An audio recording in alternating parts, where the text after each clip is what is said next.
John, it's almost time to race. Round 1 of 17 starts the 2000 Formula 1 World Championship here in Melbourne. Almost time to go. Perfect weather, fabulous location. Who's going to win? Well, who knows? I'll tell you something, Jean Alesi is in real trouble for his first drive for Prost. Into the garage, out of the car, with a very unhappy expression on his face. They've now put him in the spare car in the garage. He'll be starting from the pit lane. But there is the man, and Martin, he amazes me. You walk up to him, he's about to get in the car, the double world champion, and start the Australian Grand Prix. You put a microphone in his face and he talks to you. Must be the vodka they have going through their veins, I think, up there in Finland. And yeah, Mickey does seem very cool, actually. And yesterday he was particularly brilliant, I think, having missed most of the morning.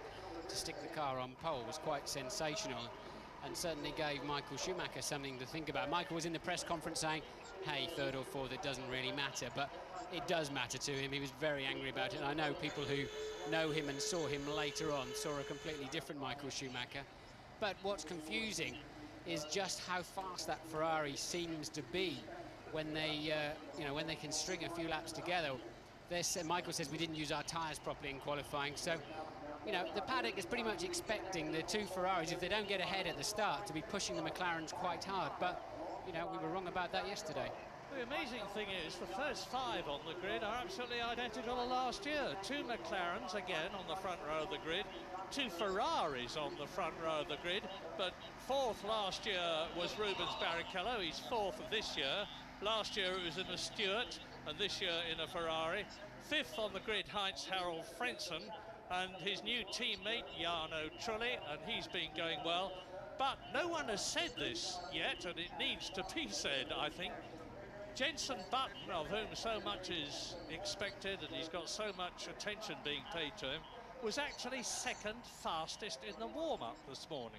And that is quite incredible when you bear in mind that he went off the track yesterday, had all sorts of problems. I thought he was astonishingly calm, cool and collected when you were talking to him. Yeah, he did seem very mature, didn't he? I mean, I'm sure the warm-up time was a bit of a confidence booster, probably not on full fuel, because he was some best part of 1.5, 2 seconds faster than teammate Schumacher. Well, then it's a spectacular time that means he should be screaming through the field. I think we should reserve judgment on that one, but nonetheless, it was a lap time, however much fuel he was on, that was within half a second of Ralph's qualifying time yesterday. And Ralph would have had no fuel in the car.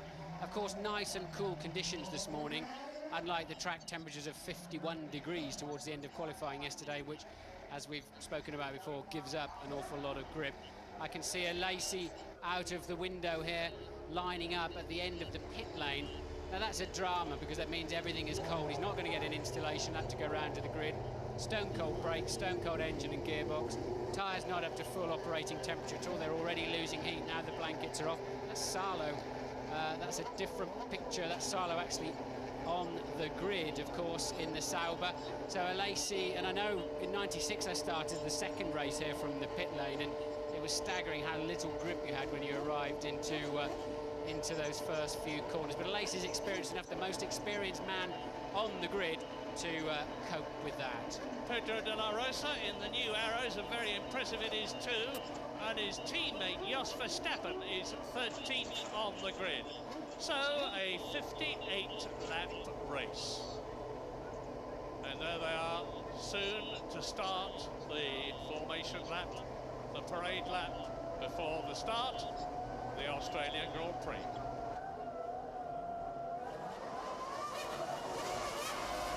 And this, of course, is the formation lap. Mika Häkkinen, David Coulthard, Michael Schumacher, and if anybody drops back incidentally or has a bad start, they are now allowed to take up position on the formation lap. Unfortunately, that has not happened. Yes, they're all away nice and cleanly, and all of the cars on your right-hand side of the grid, the left of the grid from the driver's perspective, have an advantage. That is the racing line. That is going to be cleaner. Fortunately here, there's an awful lot of races through the 4-day period, and it does tend to even that grid up a little bit in terms of the level of grip. But still, Häkkinen's side of the grid, the odd numbers, will have more grip away. Well, fingers crossed for a good start. It was aborted last year. Michael Schumacher stalled his engine and had to start from the back of the grid, and then the two stewards nearly burst into flames. Interesting tactics here. Look how hard the two McLaren boys are taking that field round. That's very unusual. Normally, they'll have to back off in another couple of corners and bring the field together. Otherwise, they'll be standing at the front of the grid for the best part of a minute. They've got to hold the field up towards the end, but they really did scream away. Looked pretty much like a tactic to me. This is the approach of turn 11 and turn 12, the right-hander there. They accelerate up to about 165 miles an hour as they go past the Powerhouse Exhibition Centre, the one with the white roof there. Then down, this is a 16-turn course. The lap is 3.27 miles. Everybody, my understanding is everybody except Jenson Button on the softer tyres, and I'm also expecting very long first runs here, probably mid-30s in terms of laps before they come in. I think Ferrari were experimenting with two-stop fuel this morning, probably more to rattle the cage of McLaren than anything. I'm really fully expecting them all to one stop, and as the tyres appear to give more grip as they get older around here for whatever reason, the compound has changed this year. It seems a bit more durable. We're expecting them really to try and stay on those tyres as long as they can. That means the cars are very heavy on the line, Murray. Yep, and a credible thing in the warm-up this morning, Rubens Barrichello in the Ferrari was fastest. An amazing 1.6 seconds faster than anybody else. Quite what that means, I don't know. What it means exactly is the difference between running a one-stop fuel load and a two-stop fuel load. That weight put into the computer equates exactly. And what it also means is there's very little in the pace between Ferrari and McLaren. We'll see. There are the two McLarens. World champion Mika Häkkinen driving through the heat haze. David Coulthard peels off behind him. Michael Schumacher pulls up behind Häkkinen. Barrichello behind David Coulthard. There are the two yellow Jordans in their new brighter livery. Yes, Coulthard and Frentzen have lined themselves up at a slight angle to try to get over on that cleaner line as soon as possible. And Alesi patiently waiting in what must seem a very quiet pit lane. Well, he was starting 17th on the grid. He's now effectively starting 22nd. A big penalty, not as bad as it might have been, though. And just look at the heat. It's about 40 degrees on the track down here. Lights are on, the red lights are on. 3 lights, 4 lights, 5. It'll go out and it will be go in Australia. Lovely start by Mika Häkkinen. David Coulthard's going well. Schumacher is third. And coming up very well is Harold Frentzen in the yellow Jordan. He's passed Rubens Barrichello. Rubens Barrichello goes down a place, and it looks to me as though everybody is through the first sequence of corners, and Mika Häkkinen has got David Coulthard riding behind him. There is Rubens Barrichello. A terrific long jam of cars. Are they all going to get round this corner? Yes, they do. Round the Sports Centre corner. And so it is McLaren leading as it was last year. McLaren second as it was last year. Michael Schumacher is third. Frentzen is fourth. Barrichello is fifth. Trulli is sixth. And in seventh position, well up, is Jacques Villeneuve in the BAR. Yes, despite all of their practice and testing to get away, the Ferraris were both particularly tardy off the line. And fortunately, Michael Schumacher was able to stay ahead of the Jordans, but Rubens Barrichello dropping down to fifth place. Well, I tell you, the Jenson Button is going through this field like a hot knife through butter. I saw the last 5 together, and he was not amongst them. Indeed, I believe he's up with his teammate Ralf Schumacher. We'll have to look down the field. He's up into 15th position. Jenson Button has moved up from 21st on the grid to 15th before the end of the first lap. Mika Häkkinen, there he is, from Finland, in the McLaren. And now, look, this is very different to last year. Last year, the two McLarens, Häkkinen and Coulthard, majestically strode away from Michael Schumacher. They're not doing it this time, but the first 3 are stretching away from the first Jordan. Lap 1 completed. Look at the gap there. This is great stuff already, and we've got to have 58 laps of this. It's going to be a long, hard, tiring race. Hard on brakes. When are the fuel stops going to come? McLaren, Ferrari, Jordan, Ferrari. Marc Genet has gone into the pits already, and at the end of the first lap, Jenson Button is in 15th place. Behind Rubens Barrichello, Trulli is 6th, Villeneuve is 7th, Mika Salo is in 8th position. Eddie Irvine in the Jaguar has dropped down 2 places tonight. And Herbert is out of the race. Johnny Herbert, who's had an appalling weekend, is already out of the race. He's at the end of the pit lane here, so he's past the white line, now in vision with you, and, well, no way they can recover that car, and there's no point in doing so anyway, and Johnny, well, what's he got to do? We say this every year, don't we? Do. Well, Jaguar have got a very special oiling system, combining the oil in the engine and the gearbox. It's given a lot of trouble, and it's continuing to do so. And I don't know what's going to happen here. It looks like, oh, and this is why Johnny's out of the race. Look, he was minding his own business, going around the outside, and a Sauber and probably a BAR on the inside touch, and just ran into him, has clearly damaged his car. Yeah, I was just looking to see where Herbert was at the time. What's interesting here, Murray, is the McLarens are actually just stretching away gently. Look, it was 1.4 second lead that Häkkinen had over Schumacher at the end of the first lap. Let's see what it is this time round. 2.2, look, so he's a full 8/10 up. So Michael Schumacher not showing that blistering pace yet. You heard what James Allen was saying, that it was sensible strategy, to a lot of people, to put Mika Häkkinen on a 2-stop strategy, David Coulthard on a 1-stop strategy between Häkkinen and Schumacher, which is where he is now. That would fit the circumstances at the present moment, with Mika Häkkinen definitely making the pace, and a gap developing between Schumacher, who is 3rd, and Frentzen, who is 4th. That gap, 3.4 seconds. Yeah, I'd be surprised if Häkkinen's on a 2-stopper, to be honest, because I think that means unless he can really skate off into the distance, at some point he would have to overtake at least one of the Ferraris. So I think Häkkinen is just blisteringly fast in these early stages, which almost Senna-esque he's tended to be in the last few years. Yeah, Mika Häkkinen has got this incredible ability, which he demonstrated yesterday, to pull out something very, very special when it's needed. He did it for qualifying yesterday when he took that pole position for the 22nd time in his career. He's doing it again right now. Well, both McLarens failed on Saturday morning, when Ron Dennis assures me they know exactly what the problem was and it can't reoccur. Remember, the Ferrari was far more bulletproof last year in the reliability stakes than McLaren could achieve. So Michael will be probably reasonably happy sitting there, slightly disappointed the McLarens are pulling away from him, but it seems like he's pegged it this time around. Well, the thing that's interesting me at the moment is that I did not expect, the gap has increased very slightly to 2.4 seconds between Häkkinen and Schumacher. I did not expect Heinz-Harald Frentzen to get ahead of Rubens Barrichello in the Ferrari as quickly as he has, and to stay there. They're battling very closely on the track. We haven't seen them, but the Jordan is tucked right up under, and behind is Jarno Trulli in 6th position. So the 2 Jordans are 4th and 6th. Here are the leaders: McLaren, Ferrari, then Frentzen, then Barrichello, then Trulli. Yes, I expect to see more of Barrichello later in this race. He's particularly good around this racetrack. Plus, he's been so mature all through the weekend and so calm. He seems to be completely under control. Louise is with Johnny Herbert. Johnny, that was hardly worth doing your seatbelts up, was it? Well, it's been a weekend like that, to be honest. It's been very difficult for everybody. We knew we had an engine sort of problem. We hoped we'd come here and obviously got rid of most of that, but we still haven't. So we've got to put ourselves together, obviously, regroup, really delve into it and find the problem, of course. We have a few other reliability issues as well we need to do.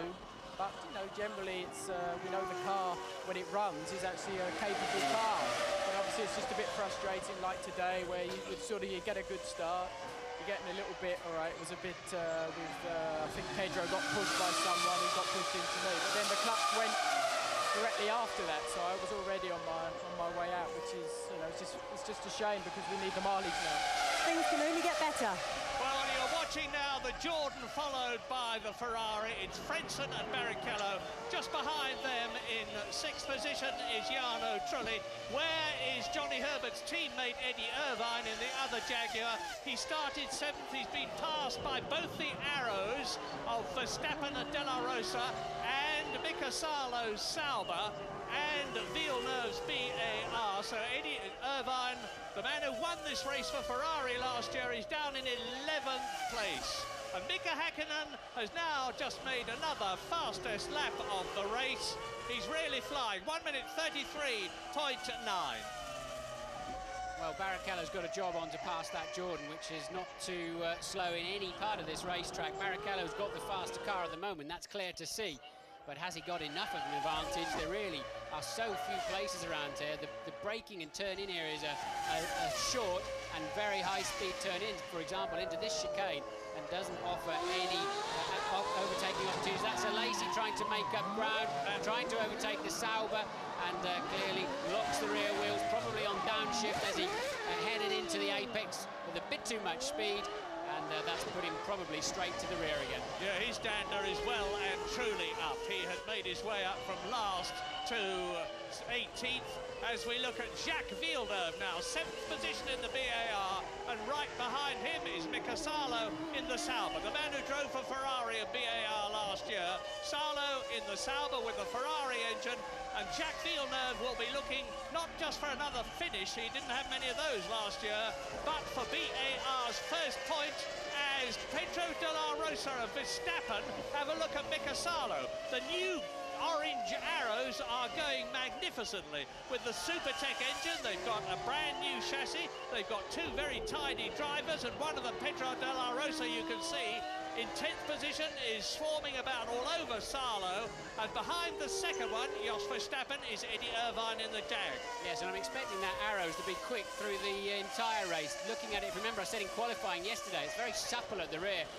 It seems like it rides the track and the bumps and the curbs, and I think that'll pay dividends if they're doing very long stints to keep the tyres better intact. Running quite wide there, Verstappen, but the arrows seeming to be confirming their winter season pace. Salo doing very well there in 8th place too in his first race for Sauber.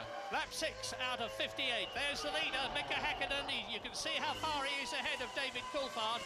Look now for the Ferrari of Michael Schumacher. It's about 2.8 seconds down the road as Häkkinen comes through to complete his 6th lap.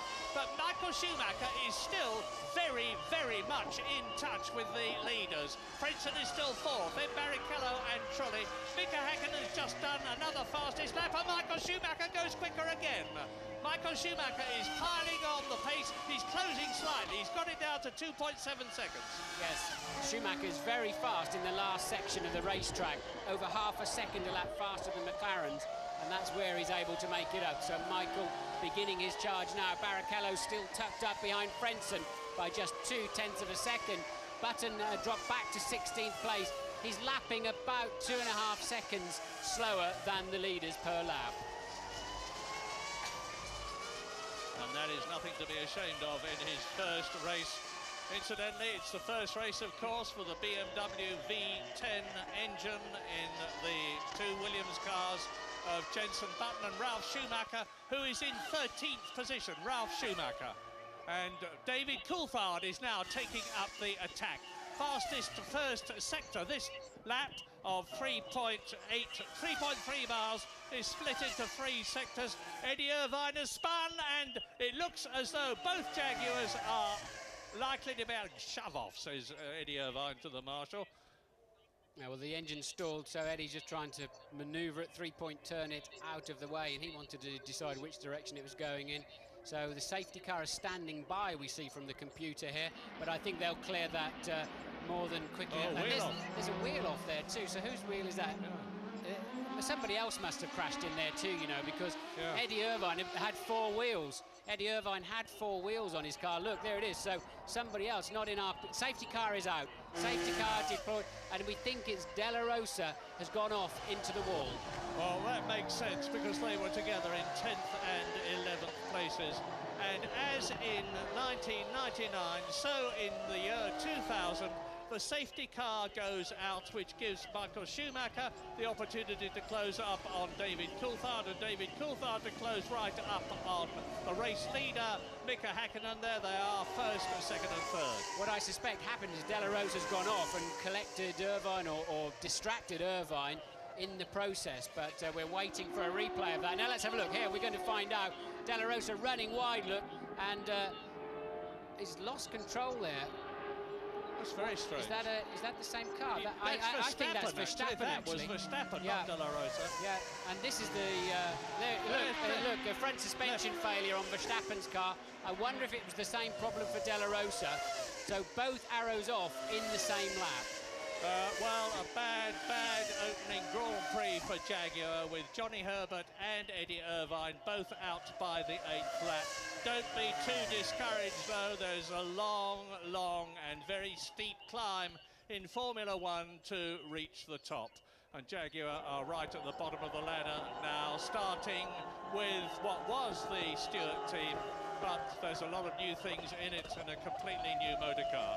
So we're now on lap 8 out of 58. The field will close right up while they remove the broken bits of motor car, and the race will effectively restart, but from a rolling start instead of a standing start. Good news for Jensen, of course. That's moved him up to 13th place and enabled him to close back up to the leading pack. So at the moment he's tucked up. He was just 0.6 of a second behind Wirtz before the safety car came out. Now, one of the problems in this sort of a situation is to make the safety car go fast enough.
Into lap 10 of the 58 lap Australian Grand Prix. The safety car still out, and as I said, the race effectively restarting. Sprinting out from the pit lane comes Pedro Diniz in the Sauber, and bringing up the rear is Marc Genet there in the newly liveried Minardi, very much improved motor car.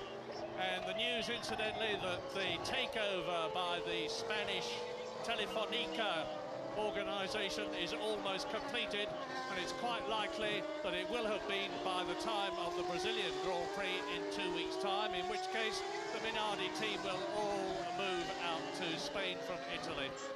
And the safety car is coming in at the end of this lap. You know that when you see the lights go out on the roof, the safety car comes into the pit lane, and mark this very carefully, the drivers are not allowed to pass until they have crossed the line. And Eddie Irvine realised that very smartly last year by hanging back when Mika actually faltered. Eddie Irvine passed him after the line and took over the lead. Well, they've put Verstappen back out on the track. They have repaired that apparent suspension damage, so hopefully they can understand exactly what the failure was all about. But they're going around there now. Their tyres are going to be 60 degrees centigrade. They need to be about 90. Their brakes are going to be 300 to 400 centigrade. They need to be 600 to 700. So they have to be very careful when they start this new lap, because as the tyre temperatures go down, so do the pressures. They're running normally about 20, 21 PSI. They're probably 15 or 16 now, so the car runs lower, and now they've got to try and build up some kind of temperature as they lead into the restart. Häkkinen is in control. Once that safety car pulls off, Mika Häkkinen becomes the new safety car, and he has the control as to when to move over the line. Häkkinen leading, Coulthard second, Schumacher third, fourth is Frentzen in the yellow car, fifth is Barrichello in the Ferrari, sixth is Trulli in the second Jordan, seventh is Jacques Villeneuve in the BAR, eighth is Mika Salo in the Sauber, ninth is Fisichella, 10th is Ralf Schumacher, and the safety car is in, and the Australian Grand Prix again is go! Häkkinen, Coulthard, Schumacher, and the gap between them 1.4 seconds. I can never understand that, why they don't bury the nose of their cars under the gearbox of the one in front, why they allow the restart to take place without being as close as possible to the car in front. I know you have to a certain extent, react to when, for example, in this case, Häkkinen decides to pull away, but they don't, not like the IndyCar drivers, where they really seem to maximise this opportunity to overtake. The F1 drivers seem quite happy to go in line astern. As they are now, there's the McLaren leading, McLaren second, Ferrari third, Jordan fourth, Ferrari fifth, Jordan sixth. The top three rows on the grid are the top six cars in the race, albeit in a slightly different order, because Frentzen is ahead of Barrichello. And in seventh position there's Villeneuve, right behind him is Salo, right behind him Fisichella and Ralf Schumacher in the leading BMW Williams. That is in 10th position. Jenson Button, by the way, is 13th in the race. Lap 11 out of 58. Here they come. Michael Schumacher very close to David Coulthard this time around, not close enough to have a stab in the braking area, but he's certainly giving David something to look at in his mirrors, and Schumacher making a better fist of this early part of this restart, when, as I said, all the temperatures are down, and Häkkinen, as ever, scampering away. And Barrichello challenging the Jordan in front of him of Heinz Coulthard in. In comes David Coulthard. Now, this is a very, very early stop. Good heavens. Whatever strategy he's on, I wouldn't have expected a two-stop strategy to come in before another 8 laps. I wonder if he's got a puncture. There was a lot of debris on the track from the De La Rosa accident. I've got a feeling it's a left rear puncture for David Coulthard. It looked a little bit out of shape, that tyre. Bit of a guess on my part there, but I can only assume it's a puncture from Coulthard. Well, it must be that, and Coulthard, of course, is losing place after place after place, and Michael Schumacher has now only got one McLaren in front of him, and it is the McLaren of reigning world champion Mika Häkkinen. Mechanics are having a look at something else at the back there. David's obviously reported in, hey, I've got a funny handling, and what are they doing now? They're working on some kind of inlet on the side pod there, so they normally put some kind of electrical umbilical cord in there. He's got a fire in there, look. He's got a fire. James, can you see anything? Yeah, huge amount of smoke coming out, as you say, from the left side pod, trying to clear something. I think he may have picked up some debris. It may well just be moisture. Mechanic's happy. Car is on its way. It wasn't a fire. It was just a precaution. A little bit of a blast of the carbon fire extinguisher just to keep the underside of the floor cool. And, of course, he is now very much last in the race. David Coulthard came in on lap 14 last year to retire with broken throttle assembly. Mika Häkkinen followed him later on during the race. And now Coulthard down last of all. No, look, there's a lot of smoke coming out of there, Murray. Sorry to interrupt you, but a lot of smoke coming out of the back of Coulthard's car as he turned into that corner. Oh, yes, yeah, there it is. That's it. David Coulthard out of the race. Well, it's a brand new Mercedes engine produced by Ilmor over the winter. Oil pouring out from underneath. I saw fluid dripping out from underneath, so the oil and the water jackets have been mixed up in the middle there somewhere, and a fairly terminal engine failure for Coulthard. He's about as lucky as Johnny Herbert, isn't he? Lap 13, Hakkinen leads Schumacher by just over 2 seconds. Frentzen is up into third place, challenged by Rubens Barrichello. There is the leader. Fifth is Jarno Trulli, he's moved up a place. In the points is Jacques Villeneuve in the BAR, followed by Mika Salo. Fisichella is 8th, Schumacher is 9th, Jenson Button is up into 12th position. I tell you, anybody can score points today. I think anybody has got a chance. As you see the engine letting go on Coulthard's car, people have just got to stay on the racetrack this afternoon somehow, because look, we've already got how many cars left in the race? Well, just Herbert 16, is out, I think, at the moment. Yeah. Herbert is out, Irvine is out, De La Rosa is out, Coulthard is out, 22 started, so there are 18 left in the race. We're on lap 13. Michael Schumacher is speeding up. Mika Hakkinen, I can see him in his mirrors, and there is the Finn, the flying Finn as he calls himself. Yes, and we're not even a quarter of the way through the race yet, so plenty of action to come. Look, and reliability seeming a big issue. Yeah, look at the side pods, incidentally, of that leading McLaren. There's a new design feature. You see, there's a kind of couple of trumpets sticking up out of the back. There they are, thank you very much. That is to get rid of the hot air from the radiators without affecting the airflow over the wings. If it works, the others will have it soon. If it doesn't, McLaren will drop it. But they've done a lot of testing, so it must work. Hakkinen a full 0.6 of a second faster on that lap than Michael Schumacher. His lead up to 2.9. He's no longer got a rear gunner in the form of David Coulthard to help him out, so he's decided to pick up the pace. Obviously very bad news for McLaren in the Constructors' Championship. The most points they can hope for now are 10 from Mika Hakkinen winning this race, and it's by no means certain he's going to do it. And Ferrari could score 10 points if they could get Rubens Barrichello behind Michael Schumacher up into third position. But that's speculation. There's a long, long way to go, and Hakkinen is now leading Schumacher by an increased margin of 2.9 seconds. Clear track behind Schumacher. Frentzen and Barrichello pretty close together. There they are, rounding turn 12 on their way to the golf course corner. And in 5th and 6th position, both the Jordans, incidentally, are doing well. Jarno Trulli is 5th. Yes, Coulthard's car must have been incredibly hot, having had the safety car laps where they can tend to pick up a lot of engine temperature, not much air going through the side pods, and then that awfully long pit stop. And it doesn't surprise me at all. He had engine failure on the way out. Whether it was his reason for going in or not is another matter. Louise is down with Eddie Irvine. Eddie, from the camera angles that we could see, it was a bit difficult to tell who collected who. Talk us through it. No one collected anyone. De La Rosa just hit the wall and bounced out in the middle. I lifted to slow down. The car just spun the minute I lifted. This is a handling thing we've been talking about. So there is Frentzen, and behind him Barrichello. Now this is looking good for Jordan. I was talking to Mike Gascoigne, the designer, just before the race started, and he was very, very optimistic about their chances. Heinz-Harald Frentzen, who joined Jordan last year and won 2 races for them, finished second here in Australia and showed how happy he was in his then new team. And he's now a completely rejuvenated driver, showing all the class and style that we always thought he'd got, keeping ahead of Rubens Barrichello in the Ferrari. Now we are with You're on board Barrichello. the Ferrari of Barrichello now in 4th position, looking at Frentzen ahead of us. What's he thinking, Martin? He's thinking, I need to get past this Jordan in a hurry. I'm already 10 seconds behind the leader, and he's currently lapping 1.3, 1.4 slower than Michael Schumacher, his teammate. So that gives you a gauge of how much time it's costing him in the turbulent air coming off of the back of that Jordan. And there's a few areas of this racetrack where it's very difficult to follow another car and actually see your line too. So Rubens needs to really have quite a big stab anytime soon. And just to translate what Eddie Irvine said, basically, De La Rosa went off in front of him. He lifted the throttle in avoidance and spun off.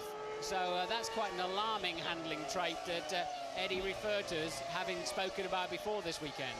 Great to see that on-board stuff from the car, incidentally. We hope to show you a lot more of that this year. And Barrichello crowding Heinz-Harald Frentzen's Jordan with Trulli behind him. Trulli is another driver, of course, who has moved from the Prost team last year to Jordan, and news from James Allen. I'm just looking at the situation, same as you guys, with Barrichello stuck behind Hansauer Frentzen. It seems to me that Ferrari and McLaren are very much on the same pace, like lapping in the 132s, the 133s, on roughly the same strategy. But I'm pretty sure that Jordan's got a lot of fuel on board. They did it a lot last year. Frentzen was strong with a heavy car. He was able to push it right to the limit. And of course, that safety car period will really have helped him. He'll have been able to go longer into the race. We might even see him coming in around that 40, 45 even, with that fuel conservation he was able to do under the safety car. He is a player in this race because, of course, Ferrari and McLaren still have some question marks about their reliability. We've just reached just over quarter distance of this race, Murray, and we've got a situation where Häkkinen 3.4 seconds ahead of Schumacher, who's a further 8 ahead of Frentzen, and Barrichello, as you can see, just 0.4 of a second behind. Now, the race could be transformed by drivers being on different strategies. We don't know what the situation is. It's difficult to see, I think, Häkkinen and Schumacher being on different strategies to each other, but they might well be. New fastest lap for Michael Schumacher, taking 0.3 of a second out of Häkkinen that time around on a 1:32.4. Now, it's a pity we can't see it, because from 9th place down to 13th, there is a colossal battle going on between Ralf Schumacher in the BMW Williams, Zonta in the BAR, Mertz in the Benetton, Jenson Button is tucked up underneath his rear wing, and Jean Alesi is up there as well. But we look now at the Ferrari of Michael Schumacher. Now, where is he in rally? You can see he's out of sight of Mika Häkkinen on this part of the course, but he's quicker. The gap between the two is now 3.2 seconds. The fastest lap we've had is Michael Schumacher, 1:32.47. Fastest lap we had last year was 0.3 of a second slower than that by Michael Schumacher himself.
The newly liveried BAR of Ricardo Zonta from Brazil. Häkkinen out, Murray. I think that's Häkkinen yes! slowing. Mika Häkkinen out of the race. both McLarens, as they were in 1999, retiring, and Michael Schumacher goes into the lead, and it looks as though if he can keep going, he's in a very strong position to do well in Australia, which is something he has never done before. Mustn't get too excited about the situation, but a very, very unhappy race for McLaren, as it was last year. Last year they had the fastest car, but they had problem after problem through the season, and there's no doubt about the fact that it was reliability that cost them the Constructors' World Championship. Schumacher leads, the flags are flying, there is the proof. Schumacher leads the Australian Grand Prix, Hakkinen is out of it, Coulthard is out of it. Frentzen, as he was last year, is in second place, but behind a different Ferrari. Last year it was Eddie Irvine's car, this year it is that man's car, Michael Schumacher. Rubens Barrichello is third in the second Ferrari, and James Allen is in the pit. Well, Murray, I watched that drama unfold down here in the McLaren garage. Actually, it was just beginning to kick off, just before we went to the break. I have everything crossed that Mika Hakkinen wouldn't retire during a break, just thinking about all the letters we get. But basically, I think it's some form of power problem. The engineers started to sense there was some difficulties. They were looking at the computer screens. They had some batteries ready. On the lower left-hand side of the side pod, there was something that they were going to hopefully top up, or it was something to do with power, electricity, I feel. It's a problem that Hakkinen had, of course, yesterday morning. He only got about 4 or 5 laps in of the morning practice session. They had to change the whole back end of the car. I think it's the same problem, possibly revisited. Something to do with power failure anyway. McLaren mechanics, of course, completely gutted. Worked very hard this weekend. Thought they were onto something here. But again, once again, second year in a row, going home with nothing. I suspect they were trying to recharge the air valve system, probably, James. And in that case, judging by the amount of smoke coming out of the back, may well be similar to Coulthard's car in that it was running out of compressed air for the valve system. And another retirement now did it in the Sauber, so that means we're going to be down to just 15 cars. Only 8 finished last year. Mika Hakkinen. Mika Hakkinen adjusting his new hairstyle as he takes his helmet off. But Michael Schumacher now with some 38 laps still to go, leads by a comfortable 17 seconds from Heinz-Harald Frentzen. Rubens Barrichello right behind Frentzen's Jordan, and I'm keeping an eye on Jenson Button for Britain, because he's now moved up into 11th position as a result of the disappearance of Mika Hakkinen. Just 1 place off the top 10. And he's lapping within 0.3 of a second of Ralf Schumacher, so pretty impressive start to Jenson Button's career here in Melbourne. Now, last year, as I was saying, just 8 cars finished the race. Now, I said earlier on that they've designed entirely new cars. Formula One is always changing them. They've tested. They've tested in Barcelona, they've tested in Jerez. Williams went out to South Africa, where it rained most of the time. But you can test until you're blue in the face or red in the face in the case of Ferrari, and you don't get the same pressure that you get in a race. Maybe we've had that proof here today with the 2 McLarens going out, and the pressure now is on Heinz-Harald Frentzen in the yellow Jordan. There is Rubens Barrichello third behind him. The next car you see is Jarno Trulli, who is in a 4th position. Now, there is only 1.3 seconds between that Jordan of Frentzen coming through to complete the lap and his teammate Jarno Trulli in the 2nd Jordan, who is behind him in 4th position. Ron Dennis said at a press conference this week that even if he didn't win the race, but having led by a lap or something, as they have done in the last couple of years here, he'd rather that than break down and not be well ahead. Well, he's got exactly that scenario. He didn't appear to have a pace advantage as they have in previous seasons, and I think Michael breaking his leg last year certainly helped them out in terms of making up for the lack of reliability they had. But I think they'll be concerned by, more so this season, by Ferrari's pace and their still apparent lack of reliability.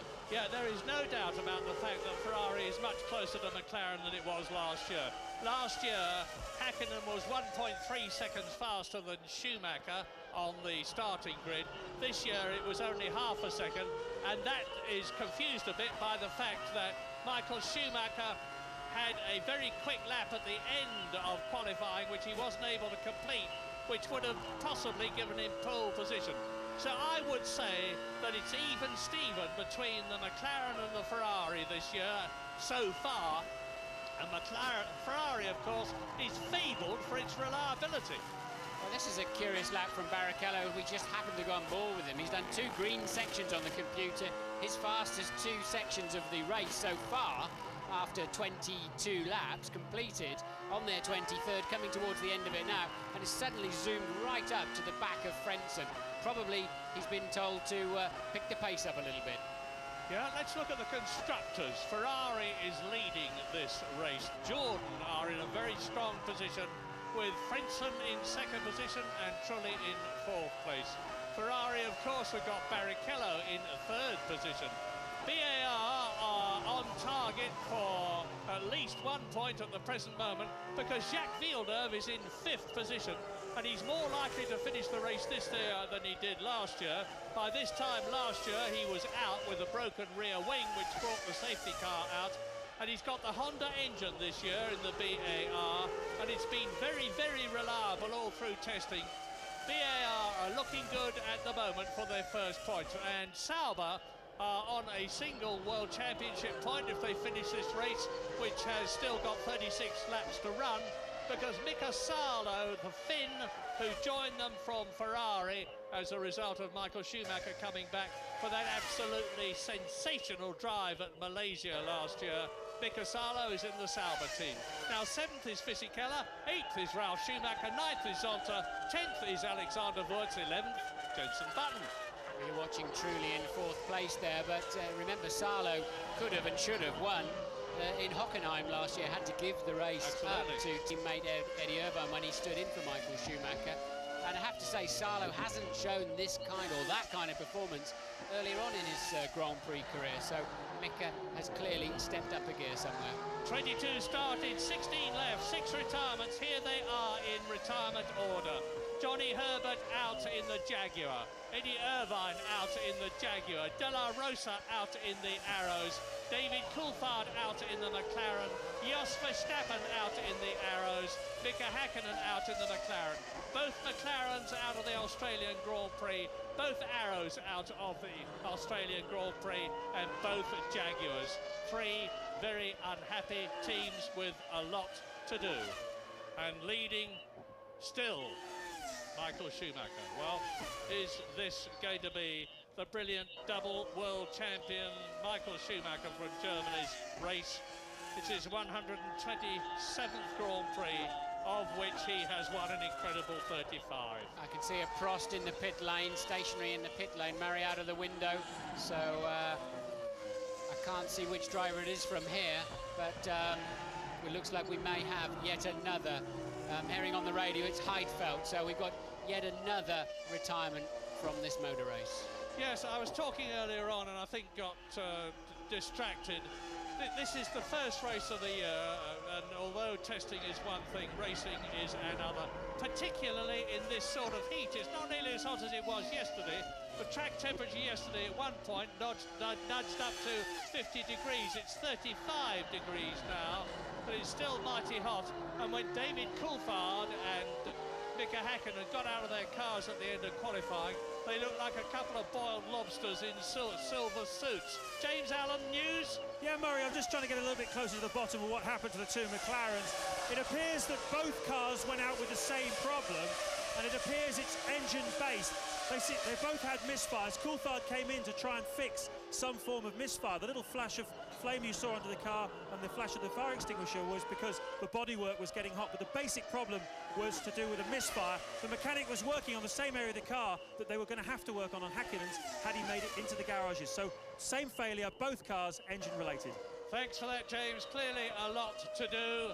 And here is Schumacher coming up to Pedro Diniz, who is in 14th place. 15 cars left now.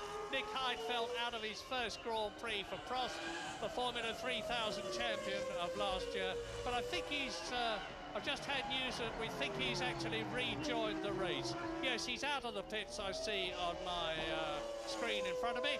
Nick Heidfeld has rejoined, so there are 16 runners still left. Michael Schumacher is leading Frentzen now. There is Frentzen by 20 seconds. There is Barrichello in third position, and Trulli very much in touch in the second yellow, Jordan. Yes, but we're seeing a performance similar to Michael Schumacher's, really, especially now the McLarens have disappeared off the scene, similar to last year in Malaysia, because he's been lapping a full 1.3 seconds faster than his pursuers. He's 20 seconds ahead of Frentzen.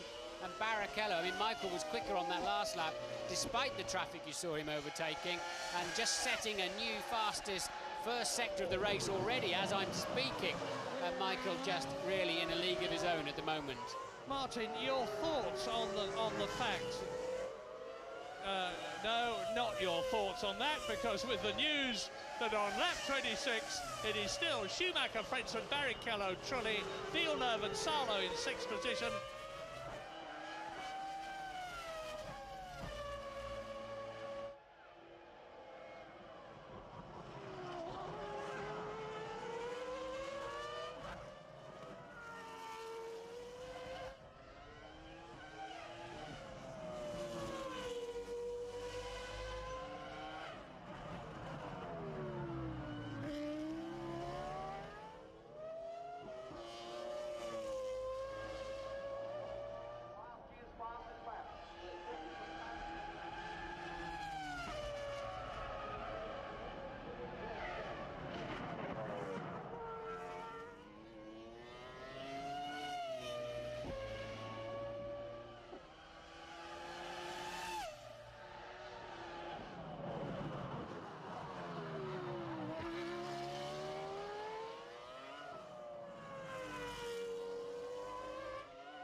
Lap 28 out of 56, which, unless I'm very much mistaken, is half the distance for the Australian Grand Prix.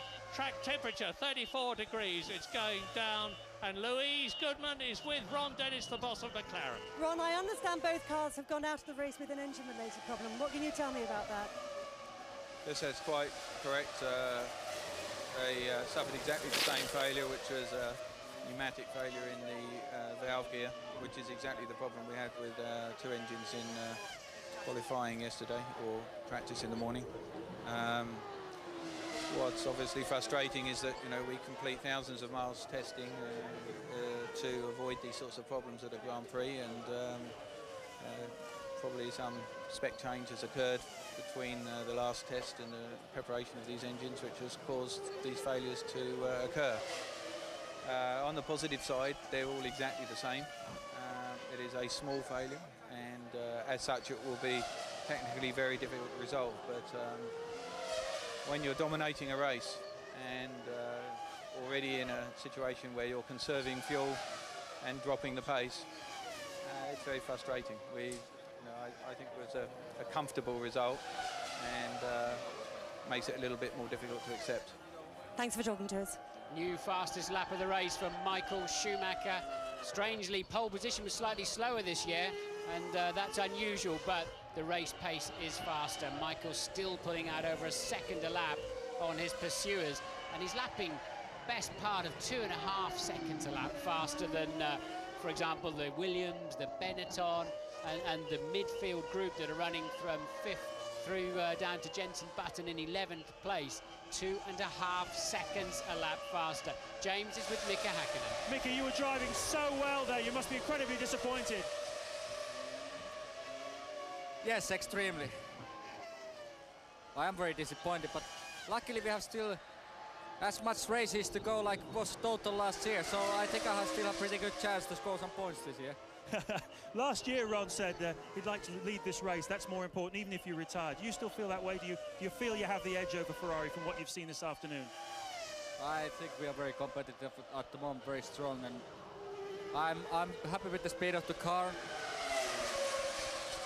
I'm not happy to finish in the Grand Prix, and like you probably heard me yesterday saying, you know, what is important here to come here and score some points. Top 6, if I score points, I'm happy. That did not happen, so it doesn't feel very nice at the moment. Thanks a lot, Mika. Out of the race goes Jean Alesi, a very pragmatic Ron Dennis saying how it is, a very pragmatic Mika Häkkinen reflecting on the situation. And yes, I am very much mistaken. Twice 26 is not 58. We are not quite at the halfway point of the race. Well, we are now, actually, because we're on lap 29 out of 58. As you watch Michael Schumacher, he's lapping driver after driver. He's on his 30th lap. He's leading Heinz-Harald Frentzen by nearly 25 seconds. Frentzen has continued to have Barrichello glued to his gearbox, and Trulli is 5.5 seconds down the road in 4th place. Jacques Villeneuve in the BAR is still in a comfortable 5th position, with Mika Salo pressing in pretty hard. 7th is Fisichella, 8th is Schumacher, 9th is Zonta, 10th is Wurz, 11th is Jenson Button, and the Ferrari mechanics are out, presumably to bring in Michael Schumacher, the race leader. I wouldn't think, Martin, that they're bringing Barrichello in and hoping there's going to be a change between him and Frentzen as a result of a quicker Ferrari pit stop. Well, they may have left Michael slightly lighter at the beginning of the race to give him a chance to pass the McLarens and still stay on a one-stopper. Or they could be thinking of, is Schumacher coming in the pits now? They could have been thinking of trying to get Barrichello past Frentzen by stopping him very early. In fact, they might be better off stopping him very late. As James said at the beginning of the show, Jordan traditionally have a big fuel tank. James is down at the Ferrari pit. Michael with the new speed limit here for this year of just 50 miles an hour. It seems an eternity, and of course, as the world champions, they're right at the far end of the pit lane. 80 kilometres an hour, it seems so slow in comparison with last year. Really is going to have a huge effect on pit stops this year. A set of used tyres, scrub tyres we call them, going on. The teams have found that they go really, really well. 12.2 completely normal, one-stop fuel load, slightly slow, but hey, they don't need to rush these guys. Now, of course, Ross Brawn has got to think very hard about how he gets Rubens Barrichello in front of Frentzen, given that Frentzen is obviously going to run long on this first stint. Well, Michael Schumacher has joined just in front of Jarno Trulli, which means to say that Frentzen leads. Barrichello is in 2nd place. Now, you saw the Ferrari mechanics frantically scrabbling about in the side pods of Schumacher's Ferrari. That is because the grass here at Melbourne has been cut. Some of it has not been collected. It has dried out, and you get an awful lot of grass in those side pods on the radiators. And the teams have fitted very, very tight mesh gauze strainers, and the grass piles up on that. They have to get it out, otherwise the engines are going to dramatically overheat. Yes, and it's crucial for Schumacher to get out in front of Trulli, because even though he's got a heavier fuel load now, Trulli getting towards the end of his fuel, Michael tanked up, as we saw, on a 12.2 second stop. Roughly 12 litres per second goes in from the rig, and he now maintains track position whilst being in 3rd place. His pit stops out of the way, and that worked out just fine for him. Well, now the interesting thing is how much longer is Heinz-Harald Frentzen going to stay out in the lead, with Rubens Barrichello pressing in very hard indeed. There is the Jordan crossing the line. Now let's see where the Ferrari is behind it. There is Rubens Barrichello, and you just saw the flash of Frentzen's wing, so it's a very close fight in the front for the lead. Now, if Frentzen can stay out quite a long time by having a heavier fuel load when this race started. It will mean to say that he'll have to take on less fuel when he stops, therefore take less time, and therefore be in a stronger position. But that again is speculation. Lap 32 out of 58.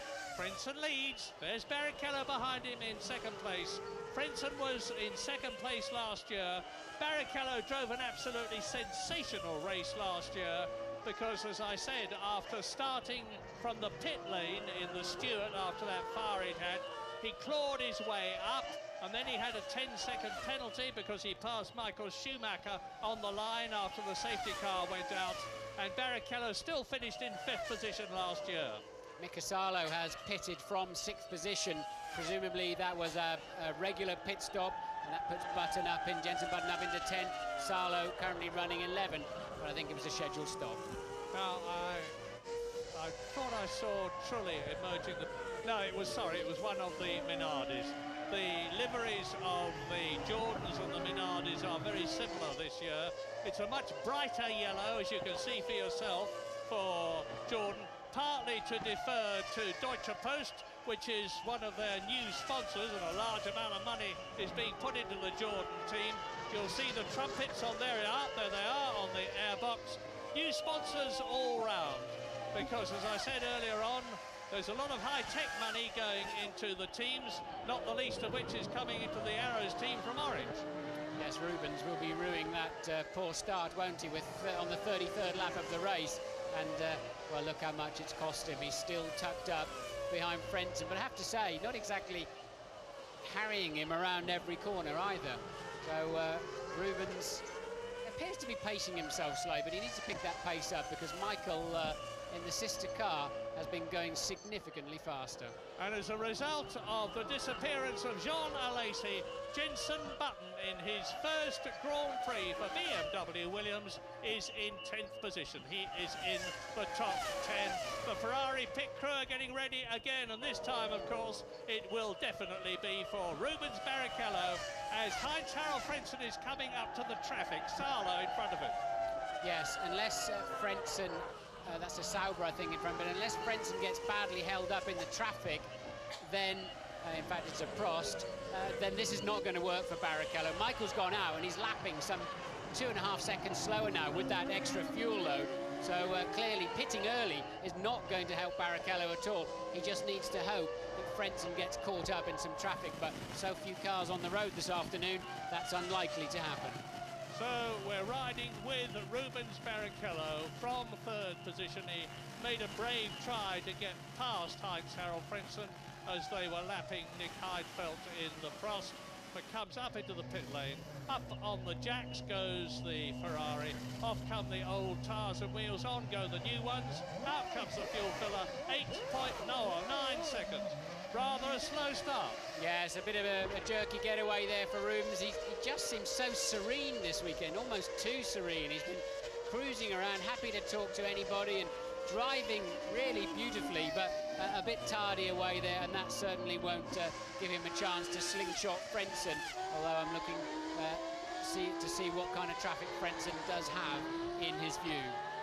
So there is Rubens. You can tell the difference between the two Ferraris, incidentally, by the yellow flashes on the extremities of the front wing and on the roll bar over the airbox, and you certainly need them. He's coming up to Jensen Button now. This is going to be interesting to see how the young Englishman in his first Grand Prix in the BMW Williams, it's their first Grand Prix together, copes with new boy at Ferrari, Rubens Barrichello. And Barrichello is in his 113th Grand Prix, despite his comparatively tender age of 27.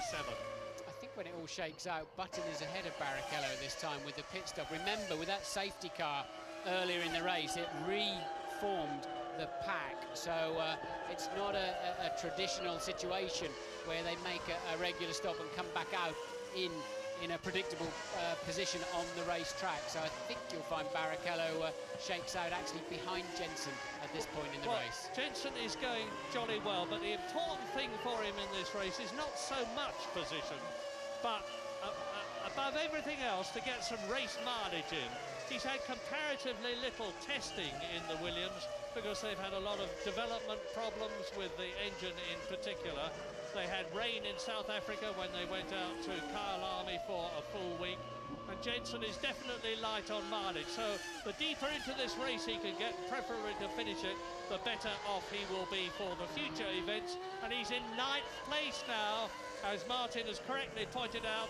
Rubens Barrichello, as a result of that pit stop, is in 10th position. So Button moved up a place, and Rubens Barrichello has dropped from 3rd to 10th. Yes, that's cost Rubens badly. That poor getaway put him behind yet another car. James, what can you tell us about Barrichello? Well, Martin, you know, I'm just looking at this and it's very strange because for one normal one-stop fuel load, you wouldn't get it away in 8 seconds, and that's really all that Rubens was stationary for. What I'm thinking has happened here, because we had the safety car 3 or 4 laps out there, they told Rubens to run the car really lean. He's stuck behind Frentzen. He doesn't seem to be able to get past him. He's been conserving fuel for the last 10 or 15 laps. So, of course, he comes in. They put in a very short fill, hoping to get him out early so he can put the hammer down. But, of course, he messed up the getaway. So it may well be, but, of course, it messes up his chances of getting ahead of Frentzen. Just a theory, but it might be the case. Yeah, I guess you'd never choose a Ferrari as a getaway car, necessarily attracts too much attention. But all jokes aside, Barrichello there certainly cost himself dearly. And let's see what times Jensen's doing. Low, 1 minute 34. Ralf Schumacher, 33.4. So he's still lapping 36 laps into the race, within 6/10 of Ralf. So his fitness... Off goes the Jordan. And it's Jarno Trulli from 3rd position. Now Button is actually running 7th at the moment, or he was. Now he's in 6th position. Jensen Button is in a position at the moment, and it's a long way still to go, to score a World Championship point in his first race. Jarno Trulli blows it in his first race for Jordan, disconsolately walks away from the car out of the gravel trap. Here it is. I think it's going to be a mechanical failure, not a driving error though, Murray. Yeah, look, the engine's letting go and locking the rear wheels. You have to get the clutch buried very quickly, and then the hydraulic pressure fades away, and that's an oil fire at the back of the car there. As you know, it then quickly burns itself out, and in comes Frentzen for his stop. Frentzen from the lead of this Grand Prix. We're assuming now he's just 14 seconds ahead of Michael Schumacher, and it's about a 28-second total cost to come in the pit lane. So Michael Schumacher will regain the lead. The big story is, where will Barrichello end up? Will he end up in front of or behind Frentzen? My guess is behind. Let's see what sort of job Jordan can do there.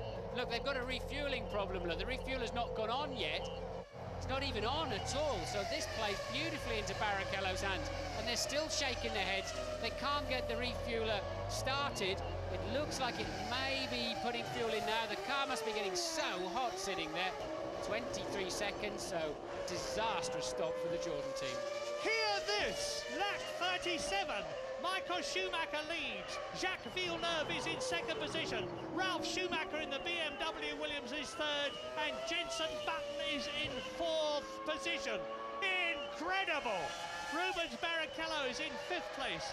Frentzen, there he is, fighting hard to recover what was the lead, and is now very, very much down the field for him. This race is getting red hot. Race leader. Well, we've seen the other Jordan go out with a smoky engine, and certainly sitting there for that amount of time for Frentzen will not have done his engine any favours whatsoever. I wouldn't want to put any money on who's going to be on the podium this afternoon, Murray. No, still such a long way to go, and so many dramas. Yeah, we've still got 22 laps to go, including the one that Michael Schumacher is concluding right now. Well, all you can say is, as I've said before, that Ferrari have up to now had reliability on their side. Michael Schumacher's now on his 38th lap, and it could be that Jacques Villeneuve is not only going to score his first points for BAR and BAR's first points after a terrible 1999, but he's going to be in second. No, he's not, because Ralf Schumacher is now up into 2nd position as into the pits comes Villeneuve. There is the proof in front of you, and I saw one of the BMWs coming in. There is Jensen Button coming in for his race stop. Yes, the first ever pit stop of his career. So a Grand Prix career, of course. In fact, I think it's the first, probably the first racing pit stop of his in career, full stop, and a good one it was too for the Williams team on 11 seconds dead. Jensen over the white line now. He can press the button, get rid of the speed limiter, and accelerate towards the first corner. New boots, take it easy, Jensen. Remember, the grip characteristics will be different in the car now from the older tyres that you've just got rid of. But on lap 38, Michael Schumacher seems only to have to keep going to win the Australian Grand Prix for the first time. But I dare not make any promises. I hardly dare speculate, because, as I said, BMW, who are entirely new to Grand Prix racing since they left it so long ago when Nelson Piquet won with a Brabham BMW Turbo the World Championship in when was it? 3. But they're looking mighty good at the present moment as Ralf Schumacher follows his teammate Jenson Button in for a pit stop. He follows in from second position. Now that means that Barrichello will definitely move up into second place in the Ferrari. And we better just let this round of pit stops develop and the race calm down a bit so that we can see exactly how everything has settled. Oh, there's a lot of problems. I was wondering if it was a heat problem. But it's not all that hot. 24 degrees air temperature. Ralf Schumacher, who finished third last year, going well, and we've got news from Louise Goodman. Yeah, disastrous couple of laps for the Jordan team there. As you rightly surmised, Martin, that was an engine problem for Trulli. And then, of course, Frentzen, the refuelling problem, that was a stuck nozzle. That's obviously a serious blow to Hip's hopes of repeating last year's result, and when it was all going so well for the team. Bad news for Jordan. Thank you, Louise. That 11-second stop for Jensen worked out just fine. It's actually put him ahead of Zonta, and particularly Salo. Salo must have had some kind of drama. So Jensen in 7th place. Ralf Schumacher, we haven't really seen. He's got to complete his outlap yet. I suspect that's going to put him down around 5th place. Well, things have got to settle down, but quickly, here are the first 6 on lap 39. Schumacher leading Barrichello now. Ferrari first and second. Ralf Schumacher's been into the pits. Frentzen third, Villeneuve fourth, Fisichella in 5th position, and Jenson Button is in 6th place.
Lap 41, 17 to go. Michael Schumacher has slowed down a lot. There is Frentzen. We think he is coming in to retire from the race.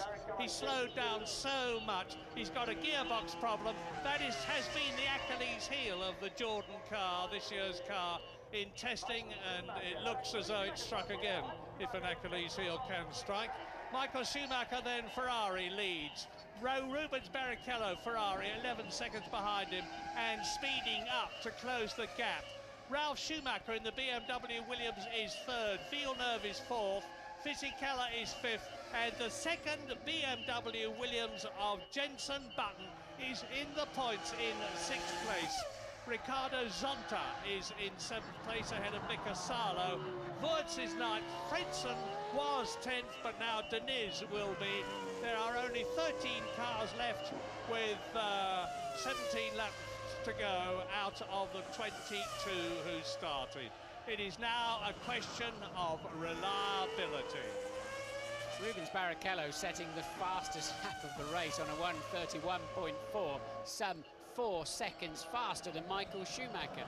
Don't really understand why Michael's backing off quite so much. They do have a 40-second cushion back to the next runner, which is now Ralf Schumacher in the Williams. So I assume when Rubens gets up to the back of Michael, he won't be able to do anything about it. He'll have to follow him. But Michael's looking in his mirror there to see where he is. But why is he going quite so slowly? Well, has he got a problem? You remember the last year when Irvine was number 2 in the Ferrari team, he was number 2.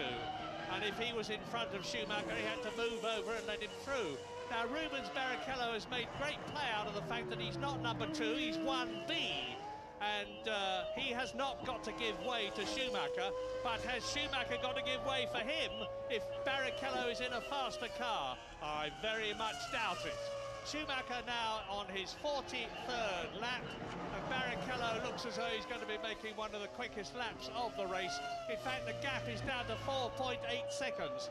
If it continues at this rate, in about 3 or 4 laps' time, we're going to see the two Ferraris absolutely together, and that is going to raise a very, very interesting political situation.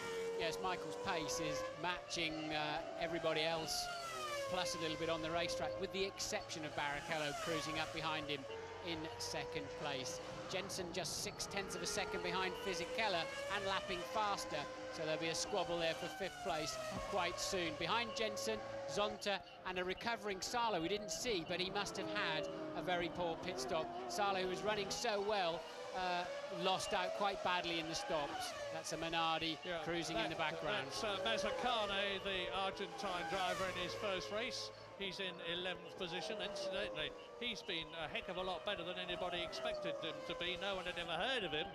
He'd had a very undistinguished career up to Formula One, but he was really outstandingly good in the practicing and qualifying sessions, and looked worthy of a position in the Formula One team in a very much improved Minardi. Now here is Rubens Barrichello, who is lapping 2 seconds a lap faster than Michael Schumacher, with the gap now 4.8 seconds. In 2 laps, he's going to be with the boss. Schumacher is third, Ralf Schumacher. Villeneuve is fourth. A BAR going to get their first points. Fisichella in the new Benetton, designed by Tim Demcham, a much simpler car than last year's, running well in 5th position.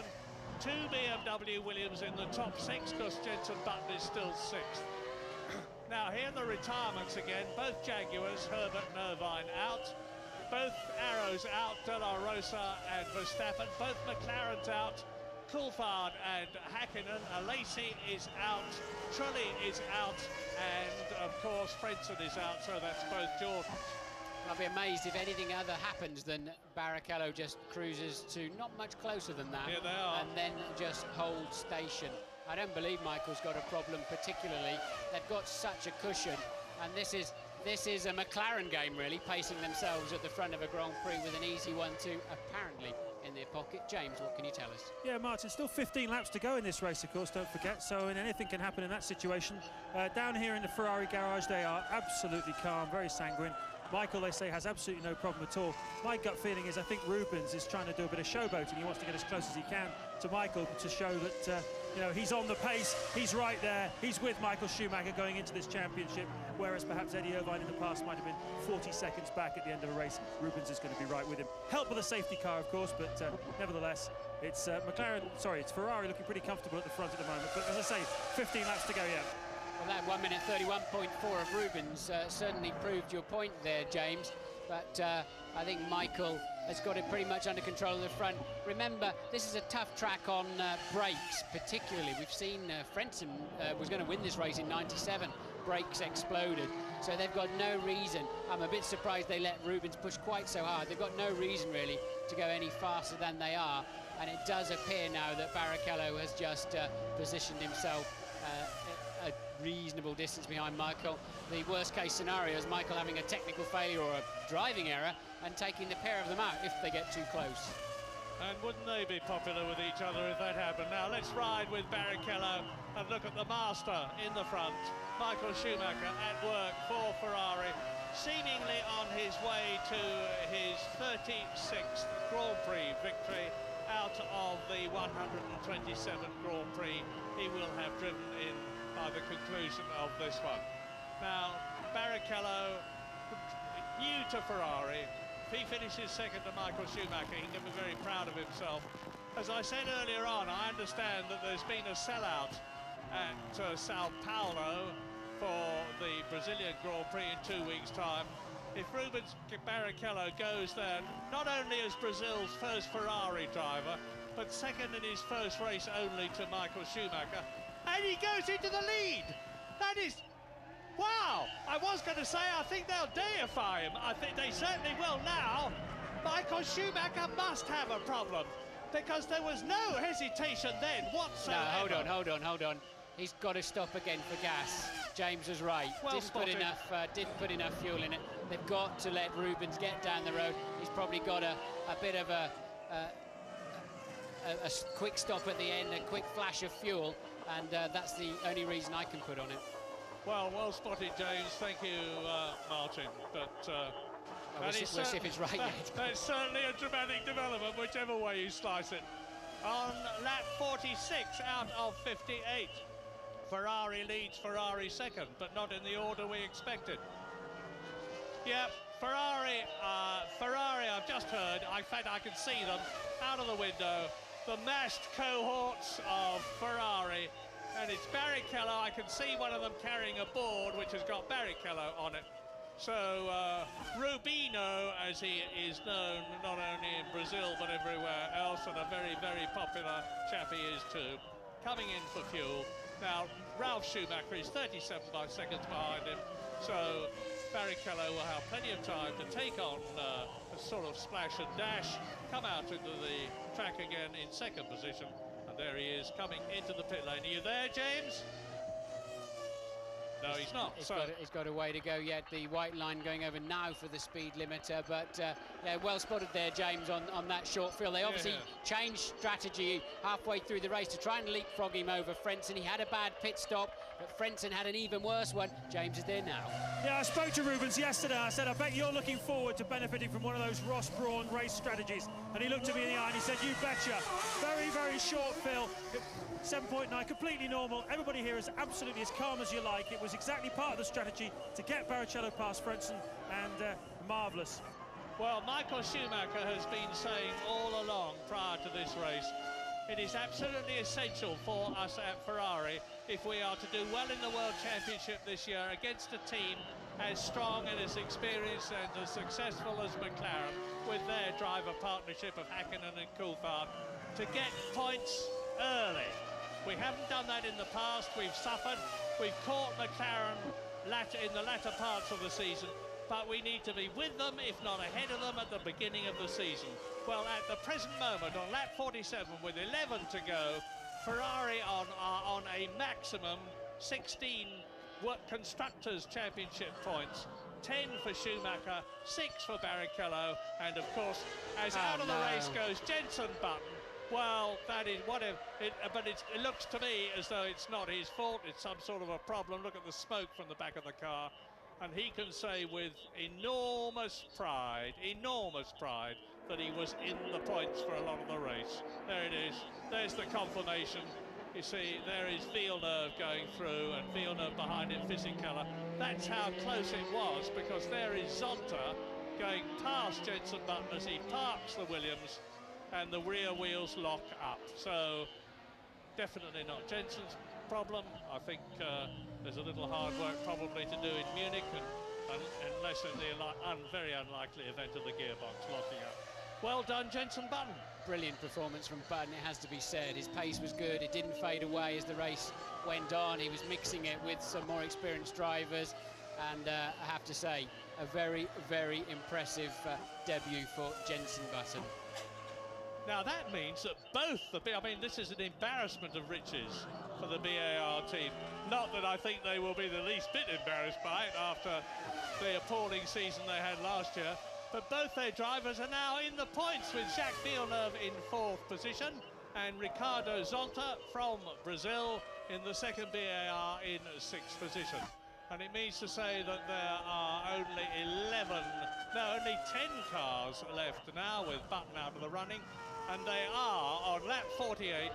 There is the leader, Michael Schumacher. He's 26 seconds ahead of Rubens Barrichello after Rubens' second stop. Ralf Schumacher is 9 seconds behind Barrichello and lapping faster, but I think not fast enough to catch him in the remaining distance. Jacques Villeneuve is in 4th place, 16 seconds behind Ralf Schumacher. Fisichella looks as though he's going to score 2 points for Benetton, and he might even score 3 because he's right behind Jacques Villeneuve's BAR, and Ricardo Zonta is 6th.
Lap 50, 8 to go, including the one they are on. Michael Schumacher, a commanding lead of just over 24 seconds from his teammate, Rubens Barrichello. Sadly, Jenson Button out of the race, which looked like an engine problem when he was about to score a point in his first World Championship race. He can feel very, very proud of himself. BMW can feel very, very proud of themselves, because I don't think even in their wildest moments they would have expected to score points. Did you catch a load of that, Murray? Schumacher well out of shape in the first corner. Unbelievable. He's just having fun, I think, but I bet he won't do that again next time around. Look, gets on the throttle and has to give it a full half a turn on the steering wheel, which is a lot in a Formula One car, to put it. So I think he's just bored, probably.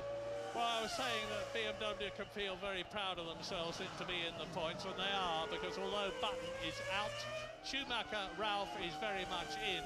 Not only is he in, but he's lapping marginally faster than Rubens Barrichello in front of him. Although I'm pretty sure that's because Barrichello, knowing that there is a 9-second cushion between them, will not be pushing as hard as he could. Here's that scrap, Murray, look. This is Villeneuve, Fisichella. Salo has now passed Zonta. Salo is up into 6th place. And this is the scrap. Villeneuve, Fisichella, Salo, Zonta and Wirtz. And they're covered by just 2 and a little bit seconds. And Villeneuve there is 4th. There's Fisichella 5th. Salo 6th.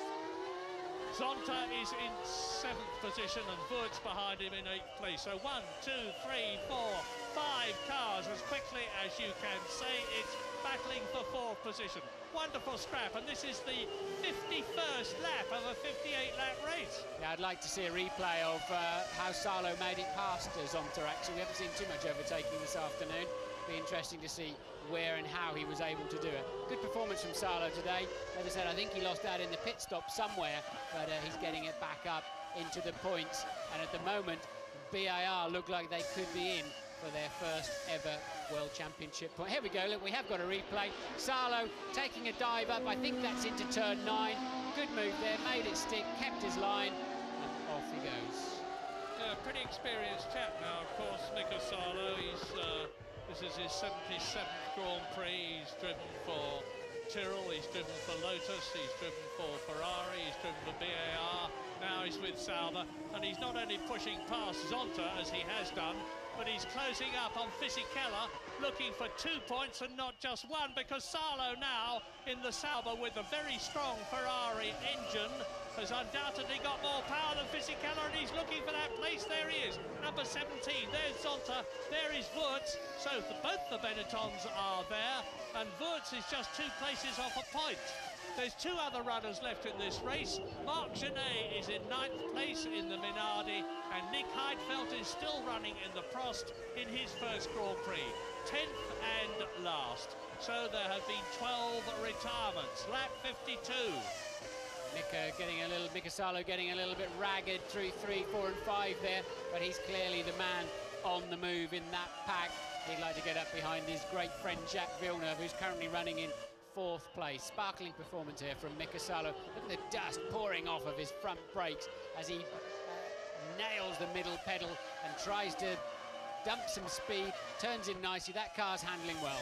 The thing that's interesting me is the situation that BMW have not got one of the very latest, very small, very light engines for their return to Formula One, and Honda have. And Ralf Schumacher in the BMW Williams is ahead of Villeneuve in 4th position. He's ahead of Zonta in 6th position. And it's not as though Jacques Villeneuve is a dusty driver. This is the world champion of 1997 that we're looking at leading this batch. There's Fisichella. Tim Gentian, who designed this car, can be very proud of himself. Yes, and Villeneuve making a mistake there into turn 14 too. We saw him lock up a wheel, but still heading the pack up as they come over the line. There's 6/10 back to Fisichella, another half second back to Salo, Zonta, and then Wirtz. You can see in your picture now. Now, this is why these Grand Prix drivers have to be so superlatively fit. This race has been running an hour and a half. The temperature is some 30 degrees. The cockpits are very hot indeed. They're wearing heavy, fireproof suits. They're cocooned in those cockpits. They've got an 800 horsepower, very, very, very hot engine behind them. And they've been working madly ever since the race began. Yeah, first time we've seen Zonta looking like a Grand Prix driver, really. Had a poor year last year, didn't help by breaking his leg, of course, in Brazil. But he really looks, for the first time, even this weekend also, that he's actually with the car and not just one step behind it. It was Ricardo Zonta went out of the Australian Grand Prix last year, as did his teammate Jacques Villeneuve, who broke a wing not so very far away from where he is at the moment. There's the BAR of Villeneuve, the white car in 4th position. Then Fisichella's blue Benetton, Salo's dark blue Sauber Ferrari. a light blue Benetton of Wurz following the white car of Ricardo Zonta in 7th place. If Zonta could get past Salo, who's passed him, it would mean that both the BARs were in the points at the end of the race if they finish it. Yes. Michael Schumacher is on lap 54 out of 58, 23 seconds ahead of Barrichello, with Ralf Schumacher still third. I don't think that's going to happen because Salo's the one that just overtook Zonta, Neither do but Salo still very much on the move. There's a great helicam shot there as these guys move into the final stages of the Melbourne Grand Prix, and the gaps are still pretty consistent. Salo registered just 0.3 of a second behind Fisichella last time around. Well, Jordan won't be ringing any joy bells, McLaren won't be ringing any joy bells, nor will Arrows. It's been a bad race for all those teams, an even worse one for Jaguar. But great things can have small beginnings, and I know that Jaguar and all the rest of them will be applying themselves in the next 2 weeks. There's only 2 weeks before Brazil. It was 5 weeks between Australia and Brazil last year. The pressure is on this season right from the beginning with 17 races, the extra one at Indianapolis in America. All of these cars are on the lead lap. Of course, as I mentioned before, the safety car shuffled them back up around lap 15. But with Michael just cruising at the front, 2 McLarens out of the picture completely. Unusually, almost nobody's been lapped in this race. Just Genet and Heidfeld, who've both had problems in 9th and 10th place, that have been lapped. Well, this is great stuff. But interestingly, Ralf Schumacher in the BMW Williams is by far the fastest man on the track at the moment. He's lapping a second faster than Schumacher, a second faster than Barrichello. He's closed the gap to Barrichello to 8 seconds, but there are not enough laps left for him to catch him, never mind get past him. Villeneuve continues to hold that 4th position. Fisichella, there he is behind him in 5th position. Salo trying to get past. Zonta trying to get to grips with the Sauber in front of him. And Alexander Wurz keeping a watching brief on all of them. These places could change in the twinkling of an eye. And there are 4 laps left, including the one they are on. I remind you that Michael Schumacher is still out there, still leading, looking good for 10 World Championship points. Rubens Barrichello looking good for 6 World Championship points in his first race for Ferrari. Ralf Schumacher, the first race for BMW Williams, looking good for 4 World Championship points and getting on the podium. That would be terrific. But this is terrific too. Somebody running wide there and kicking up the dust, but no position change at the moment. This is where Salo is quick on the brakes, but he's not close enough. Still filling the mirrors of Fisichella's Benetton. I think Villeneuve and Fisichella will be very relieved to see the checkered flag at the end of this race. I suspect they're both just struggling a little bit. Mika Salo, the Finn, the very, very cheerful Finn, is pushing mighty, mighty hard. He's certainly going to score a World Championship point in his first race for Sauber if he stays where he is in 6th position, but look how close it is, anything could happen. Now, Michael Schumacher out there in front for Ferrari. I said earlier on that he's had a great deal of bad luck, ill fortune in Australia. If he wins this one, it's not only going to be... Oh, and Zonta having a look. It's going to be Michael Schumacher's first race win in Australia if he wins. He's got 2 laps to go, each of 3.3 miles at the end of this one. He's on his 56th lap. But here, the attention, I mean, Genet is a lap down in the Minardi in 9th place. Heidfeld looks as though he's going to finish his first race for Prost in 10th position, 2 laps down. Salo thinking, shall I risk a point? Shall I gamble 1 point if I get a sniff by the back of his gearbox? Shall I gamble 1 point for 2?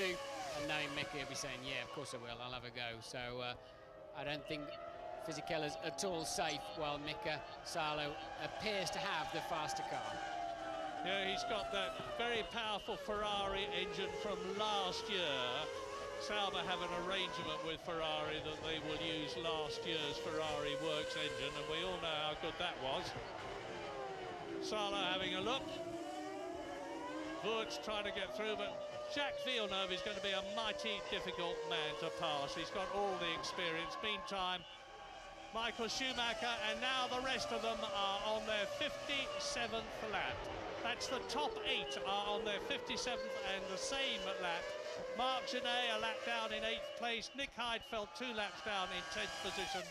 But between the 1st and 8th places, there are just 58 seconds. Interestingly, we're looking at a gaggle of cars there, as we switch to the Ferrari, that ran very early in the year 2000, Murray, and not surprising, there's a couple of each of them in that pack there, and 2 Ferraris running strongly at the front end that seem to have good reliability. So those teams that got their car out early are certainly getting some dividends today. I was talking to Mike Gascoigne, the Jordan designer, just before this race began, and he said to me, Michael Schumacher will win this race, and I think Ferrari will win the Constructors' Championship, and Schumacher will win the Drivers' Championship. Well, we'll see, but it's a wonderful start. But I liked Mika Häkkinen's positive mental attitude. He said, hey, listen, there's 16 races left yet, and that's what we normally have in a season before we start, and I think that's a very good approach to have. Yeah. We, one race, one swallow does not make a summer. One race does not make a world championship. All that Ferrari can say is they've started extremely well. All that McLaren, Jaguar, Arrows and Jordan can say is they have started extremely badly. But there's still 16 races to make up the gap or to lose to your rivals.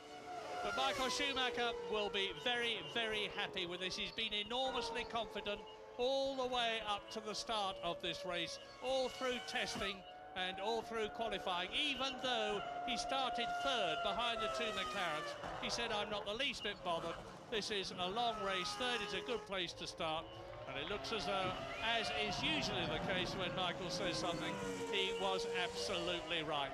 The flags are flying, and Michael Schumacher is coming through to win for the first time the Australian Grand Prix in wonderful style. A great sight. Schumacher wins. Fist out. Victory salute. And a euphoric Ferrari team greet him home and look down to see Rubens Barrichello. There he is, finishing in 2nd place in his first race for Ferrari. Now, only 7 seconds further back, it should be Ralf Schumacher in the BMW Williams, and it is. Ralf Schumacher finishes 3rd. A great, great finish for him and for the Williams team. That chasing pack is some 27 seconds behind, but at the moment, Villeneuve is heading it from Fisichella still. There he is now, coming through 14 into 15. No position change, it appears, in there. So BAR are going to take their first World Championship points, providing there's no scrutineering hiccups after the race. And over the line they go. Fisichella 2 points, Salo the extra point.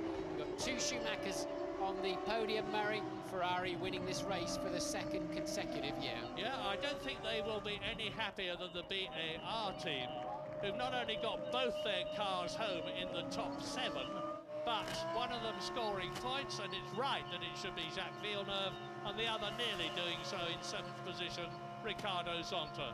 But now the 2 Ferrari drivers go round in formation, saluting each other. But the man of the day, as we have seen so very often in the past, is the great double world champion, Michael Schumacher, making a wonderful start for his attempt at a 3rd World Championship in the year 2000 to achieve the goal that he has been fighting for ever since he left Benetton in 1958, to bring Ferrari back to the front, not just in the Constructors' Championship, which in a way was a consolation prize for them last year, but the vital Drivers' Championship, which was last won for them by Jody Scheckter as long ago as 1979. And the BMW Williams sandwiched between the 2 Ferraris. Ralf Schumacher has driven as meritorious a race, in my opinion, as his brother. I think it was a solid drive from Ralf, actually, in the middle of the pack there. The pit stops worked out well for him. The reliability stakes worked out well for him, but a good, solid drive, as we saw so many times last year. Michael's going to be very, very happy. happy, isn't he? He's got his teammate beside him, his kid brother behind him. He leads the World Championship. He's got a good car underneath him with a lot of reliability. He's, well, what else could he ask for? Well, the Drivers' Championship, of course, is as the finish in the race.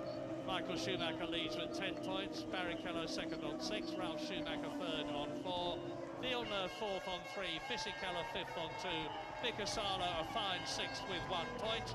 Ferrari lead the Constructors' Championship with a total of 16 points, the maximum they could score from first and second. 12 points ahead of Williams, and who would have forecast that 2 hours ago? And James Allen is with Ferrari designer Ross Brawn. Ross, a terrific win for Ferrari today, a 1-2. How do you stand, though, relative to McLaren, do you think, with the car? You think you're on a level? It looked to me, performance-wise, we're pretty comparable. I mean, obviously Rubens got stuck, but Michael could respond when Häkkinen responded, but it's going to be very tough. I mean, it looks to me as though they're very, very similar. And it's got the makings of a great year. But at least we're starting here competitive. Last year we were a bit desperate.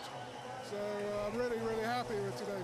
I spoke to Rubens yesterday. I said, are you looking forward to benefiting from one of those famous Ross Brawn strategies? And he said to me, you betcha. And you switched it for him today, didn't you? Yeah, it was again a no-loss strategy, really, because when it became clear Frentzen was going to go longer, we took a chance and it worked out. Heinz Harrell had a problem, so I'm not sure what would have come from that, but no, we were pleased with that. Well done, Ross. Thanks. Pleased? I should think he's pleased. He goes back to Maranello, a top man, and I haven't mentioned, I said he was the Ferrari designer. Ross Brawn, of course, is the Ferrari technical director. Let's give the credit where it's due for the design of that car to South African Rory Byrne. Well done, Rory, you are a star. And so is Michael Schumacher, and so is Rubens Barrichello, as Ralf Schumacher looking cool, calm and collected as ever. Embraces his brother. Oh, there's never been two brothers like this in Formula One.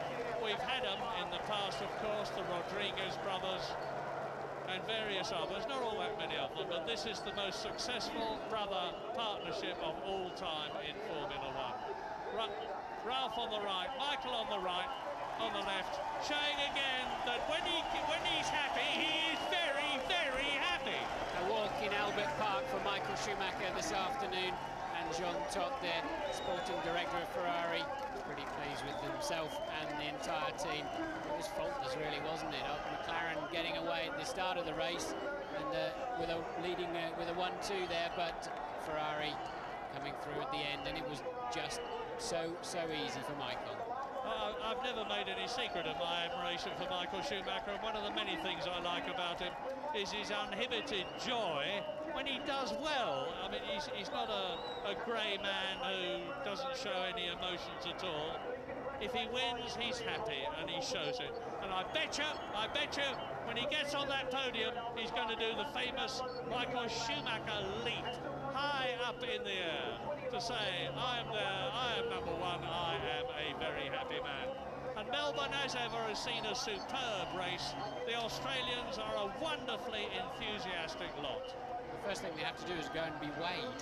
They stand on some scales holding their crash helmet to make sure that they match the weight that has been allocated to them pre the race, and there's no shenanigans going on there. There's Michael when he got out of shape towards the end of the race while he was just playing around, but as soon as they get off the scale,